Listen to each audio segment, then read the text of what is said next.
vrai qu'on est perplexe quand on débarque dans le rayon sous-couche. Il y a la sous-couche pour le portail, celle pour le mur en plâtre, une autre pour les boiseries, et là, au secours, laquelle choisir ? On commence déjà par un stop aux idées reçues. La sous-couche n'est pas une peinture de mauvaise qualité, mais un produit très technique. La sous-couche, qu'on appelle aussi primaire ou peinture d'après, va vous permettre de bien préparer votre support. Ensuite, 1 à 2 couches de peinture suffira et le rendu sera au top. En fonction de son support et de son état, dans les sous-couches spécifiques, nous avons la spéciale bois qui va bloquer les remontées de tanin et de résine. Celle pour le carrelage mural, le stratifié et même le verre, son action sera d'assurer une meilleure accroche de la peinture. Sans sous-couche sur le verre, c'est terrain très glissant.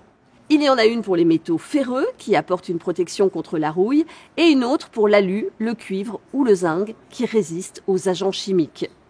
Les sous-couches spécifiques pièces humides comme la cuisine ou salle de bain permettront d'assainir les murs et proposeront une meilleure résistance à l'humidité et aux moisissures. Pour les murs en plaque de plâtre, le but de la sous-couche concernera la fixation sur surface qui est très poreuse tout en masquant les délimitations pour un résultat lisse et uniforme. La sous-couche universelle, c'est comme la petite robe noire, ça va avec tout. Elle s'adapte à de nombreux travaux, bien pratique si vous avez prévu de repeindre un tabouret en métal, de poser du papier peint et de peindre un mur du salon. Un seul pot suffira. Si vous souhaitez peindre un mur dans une couleur foncée, on conseille de teinter la sous-couche pour consommer moins de peinture de finition. Bien sûr, la bonne préparation du plafond avant de peindre est la garantie d'un résultat optimal. Le rôle de la sous-couche, c'est donc d'uniformiser les murs et de masquer les légères imperfections. J'ai bien dit imperfections légères, pas les trous. Avant la sous-couche, il faudra appliquer un enduit de lissage ou de rebouchage.